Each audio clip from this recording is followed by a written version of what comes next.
Aristotle did not hate money. That misunderstanding has survived for more than 2,000 years. He lived in a commercial world, surrounded by trade, markets, and merchants. He understood that money was necessary. What troubled him was not money itself, but what happened when a society forgot why money existed in the first place. In Aristotle's time, money had a simple role. It helped people exchange real things: food, tools, land, labor. It was a bridge, not a destination. A farmer sold grain so his family could live. A craftsman earned money so he could work and survive. Money ended where life began. That boundary mattered more than people realized. Aristotle believed every human activity had a purpose. The purpose of medicine was health. The purpose of politics was good citizens. And the purpose of economic life was to support a stable and virtuous society. Money was only a tool inside that system, never the goal itself. But Aristotle saw something changing even in ancient Greece. He noticed that some people were no longer using money to live well. They were living to accumulate money. And once that shift happens, he believed, the damage spreads quietly. He divided economic behavior into two kinds.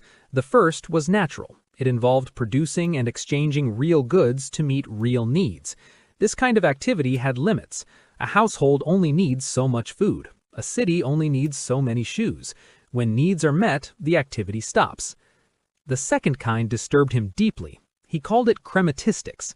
This was the pursuit of wealth for its own sake, not to live better, but to accumulate more. Money chasing money. Profit without purpose. Unlike natural exchange, this kind of activity had no limit. There was always a reason to want more. That was the first danger. Because when desire has no natural stopping point, it begins to shape character. People stop asking what is enough. They stop asking what is fair. They start asking only what is profitable. Aristotle believed this shift damaged society long before it caused financial collapse. Relationships became transactional. Work lost meaning. Citizens were valued for their wealth rather than their contribution. And slowly, the idea of a good life was replaced by the idea of a rich life. This is why Aristotle strongly opposed lending money at interest. His argument was not emotional, it was philosophical. Money, he said, is sterile. It does not create anything by itself. Land produces crops. Labor produces goods. Skill produces value. Money only moves value from one place to another. Charging interest meant treating money as if it could grow naturally, as if money itself were productive. To Aristotle, this was unnatural. It separated wealth from work. It allowed some people to gain power without creating anything useful in return.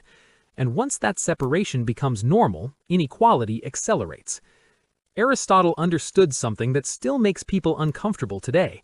Finance does not stay neutral. It shapes incentives, and incentives shape behavior.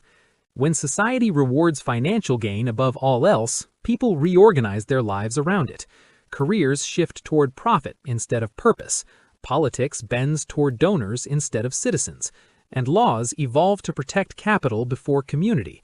And slowly, without violence or revolution, money begins to rule institutions that were meant to restrain it. He believed this was especially dangerous for democracies. When wealth concentrates, political power follows. When political power follows wealth, laws stop reflecting shared values and start protecting private interests. At that point, society still looks stable on the surface, but it is hollow underneath. Aristotle believed the city of a goal was not growth, but balance, stability. Enough wealth to live well, but not so much that it corrupted priorities. In his world, excess wealth was not a sign of success, it was a warning sign of imbalance. Modern economies chose a different path. They embraced unlimited growth. They celebrated accumulation. They designed systems where financial expansion was treated as progress, even when it disconnected from real production. Wealth could grow faster than work. Profits could appear without factories, farms, or labor in sight. Aristotle would have found this deeply troubling. He warned that when money becomes abstract and detached from real goods, people lose their sense of proportion. Numbers grow larger, but satisfaction shrinks. Inequality widens, but trust narrows. Laws become more complex, but justice becomes harder to find.